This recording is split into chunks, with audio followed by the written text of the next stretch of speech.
just open Swatch panel and there is no colors at all, don't be worried. It's a very common issue and we can fix it in a minute. Hi everyone, welcome back to my channel. In this quick tutorial I will show you how to get your color palette back in the Swatch panel. So basically what we will do now, we will spy for the Swatch panel in general. You can find it on the right side of your panel, it's mentioned swatches, it's look like that, but basically you can go to the window, you have to find the swatches, alright, and then you have to press on these cute three lines on up right corner.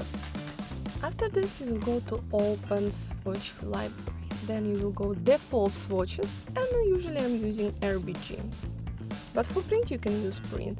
Then we need to just select the first one and the last one, pressing shift. In upper right corner you will press add to swatch. Second variation, again you pressing first and the last one, holding shift and drag it to this swatch panel.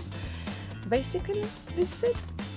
So now you know how to recover your color palettes and swatches in Illustrator. If this video was helpful for you, don't be shy, press like and subscribe. New videos coming soon. Thank you for watching.